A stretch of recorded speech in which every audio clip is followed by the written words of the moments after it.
Well, good morning, everybody. And in today's forecast video, some of the things we really need to be discussing here are some of the important model shifts we saw in the last 12 hours or so. Now, a lot of the things we've been discussing in the near-term forecast are still pretty well set, but I think once we get past this big ridge that's over Alaska, the pattern is going to start to shift in a way that's kind of just evolving with a little bit different picture. I'm going to explain to you what I think is going on here. Now, first of all, we have this Arctic front that is just diving down through parts of the plains and into the Midwest, and it's going to bring a lot of cold air pretty far to the south.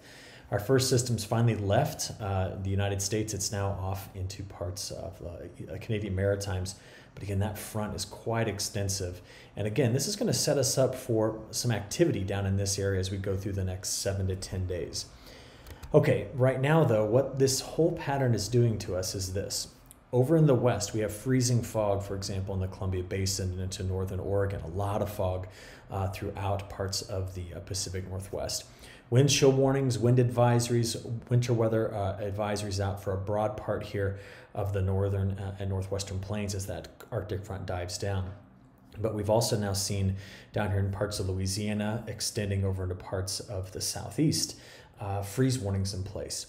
Now, with the very warm lakes and the very cold air blowing over the top of it, we're going to get kind of flow coming like this at times across the lakes, and that's going to set up some shore parallel lake effect snow bands coming off of Erie and Ontario, and then here into Superior, Michigan, and Huron. You're going to see a lot of these wind parallel bands. We've got a few places with winter weather advisories, also some winter storm watches and winter storm warnings out for a couple of places. Now we're starting to see that just as the sun was rising this morning. You're going to watch for several of these lake effect snow bands, but I'm just going to make a point here. This is going to be a very, very challenging forecast to pick up on where these heavy snow bands are going to be because the winds have been starting to shift around a little bit. But I want to take you back overnight and take it back to yesterday. There we go. Just I think it's kind of neat to see the depth of this foggy layer in the Pacific Northwest. And again, the surface temperatures this morning dropping down to freezing, and that's really setting things up for a freezing fog in this area. But then again, I want you to watch how quickly the winds are moving. So keep an eye on this cloud layer and this one coming into the northwest. And that shows you exactly what this pattern is doing. It's diving into the midsection of the country and then really accelerating here, coming out of Texas into parts of the Atlantic Ocean. So let's go right into the high-res NAM model and kind of watch where this goes. We'll start us off here at 8 o'clock this morning. So playing forward, a lot of scattered snow showers throughout much of the northern plains, upper Midwest, and here's that Arctic front slicing here over the Rocky Mountains. As we play through the day, you can see again how tightly spaced these isobars are, indicating the stronger winds. We could get some snow squalls out of this. You can see the front is right about in through here, so possibility of some snow showers along that front, but kind of the mainstay of the snow will be here in the lake effect bands. And again, very challenging forecast to pick up on where those are going to be as we work our way into tomorrow morning. So this is getting through Friday here. Now let's go ahead and play this on out to Saturday. We're going to see the first of possibly 2 different low pressure systems that could start to fire up here in Texas, but this is where some of the bigger model changes are coming in. This first one might skirt along here and move over toward Florida, and the second one, which we thought would come out here on Thanksgiving morning and then run up through the, into this area in the eastern Corn Belt, that's changed quite a bit. I want to explain to you what's going on there. So here's our trough ridge pattern from the 0Z model run. That's always the latest one we have here in these morning reports.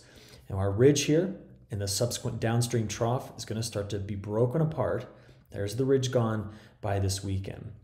Now what's changed in this forecast as we play this out into next week is right about here. Let's just park it out here on, this will be Thursday evening, Thanksgiving evening.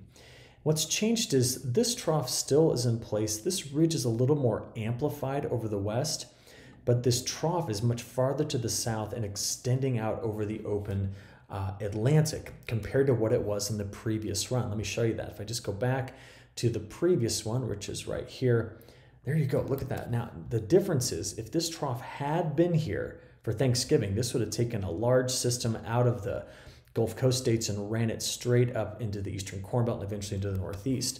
But the newest forecast data shifts that entirely. That's a really sizable shift, which tells me that I think the models either are struggling with some poor initial conditions or they're struggling understanding how the cross-polar ridge is going to really start to break down. But either way, if you get flow coming like this across the country, that's a lot of drier air that's going to be here in the midsection of the United States, We could see clippers rolling through here, but still drier. And that's why the latest 7-day forecast from the WPC has now backed off on total precip. Notice that before it had extended more of this coming into California. It was wetter into the northwest. We still see systems coming into the northwest, but it's now a bit drier. And this whole section of the country and through here, through Thanksgiving Day, has now shown up drier in the model. Now, we'll watch the trends to see if anything fluctuates back here over the next couple of days, but this is the latest forecast we've got. I want to do a little model comparison for you, though, to show you what we're seeing here. So here is the European model. Now, we've already seen through the weekend, well, at least the start of the weekend. So let's pick it up here Saturday morning. There's 6 a.m. So here's the first system. As the lake effect snow continues over the Great Lakes, we're going to watch this system come out of Texas, move across the Gulf of Mexico, and hit Florida by Sunday. All right, but much of the rest of the country, high pressure and drier. Now, the ridge is broken down by Monday, so now you start to see these bands of rain coming into the Pacific Northwest. See them there? That's Monday into Tuesday and out to Wednesday. So we've got, I'll just rock back and forth, Monday, Tuesday, Wednesday. You can see how we are pushing moisture back into the Pacific Northwest after what has been a drier week or so.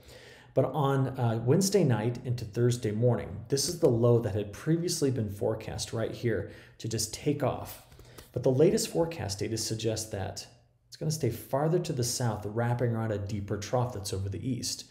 So instead, we now see a little clipper that comes racing out like this. And please, what you currently see in this forecast, let me show you it again, next Thursday into Friday. That is just showing up in the latest model run. That's not been a consistent feature. I'm talking about this guy right here. But the newest runs are suppressing the moisture from the system to the south, and that's one of the bigger changes. So let's compare that to the GFS. So just playing through the end of this week, very consistent. There's the system on Saturday showing up here in parts of Texas, and that one's moving again over to Florida. But then what you've got here is activity coming in early next week in the Pacific Northwest. The GFS is a bit better at keeping this system moving. It's also got this little clipper coming in behind it, but still not quite the same magnitude of a system as we'd seen earlier in the week. So we're kind of doing this multi-model comparison for that Thanksgiving through Friday here. So we got one system in a second, but again, the GFS more amplified than the other models. So what that leads us to is week one showing up drier now than in this area than maybe previously forecast. And as the week two pattern shift gets really involved here with the Northwest, I'll just say that the models have been trending a bit drier here, especially into California. So these fluctuations, let's just monitor them over the next couple of days and see how the models continue to play out with this new pattern shift. Certainly drier than what I anticipated. On the temperature side of things, here comes that Arctic front by Friday. Very, very cold, pushing far to the south. These are temperatures that are pushing up against that 30 to 40 degrees colder than normal range here in the panhandles and getting into New Mexico. But as we go into Saturday and Sunday, and eventually out here into Monday, we start to see some pattern modification. So you're going to see warmer conditions on downslope flow, helping to bring in some drier but more mild conditions here. And as we go out to Tuesday and to Wednesday, we're really seeing that warm up occur. So at least removing the block over Alaska is going to allow the temperatures to moderate. But as you saw, with the trend toward more of a pattern coming in like this, we have now in the day 10 through 15, that's the last week of November, colder forecast for much of the eastern part of the United States, but milder for the plains and possibly milder for parts of the Pacific Northwest and Western United States as this breaks down. Okay, if you get a chance to read today's report, I provide kind of the newest information from Columbia University on the seasonal forecast. And a couple things to point out here globally, we do see that the models are continuing to forecast drier conditions for parts of southern Brazil and along the Paraná River Basin into Argentina. So that's been consistent among all the models. And across North America, if we just kind of zoom in there, one of the, I think, more important changes is that, there we go, is that as we work our way into winter, so this is December, January, February, into January, February, March, the models are taking the risk of being drier along the southern tier of the United States from California to South Carolina, North Carolina. They've reduced that. They're actually calling for not only a wetter, honestly much of the United States, but also a cooler as well. See if we can get this to flip over here. I'm still battling some slower internet connections here in the Northwest. Okay, there you go. So a cooler forecast being shown up as well. So we're gonna have to watch this. I'm gonna continue to keep my eye on Europe. I'll be reporting on that again next week. And also one last thing, I don't get home tonight till about 2 a.m. I got a long day of travel to get back to Champaign. So my next in-depth report won't be released tonight. I'll release it instead on Friday morning. So I appreciate it. Hope you all have a good rest of your week, and we'll talk again soon. Thanks.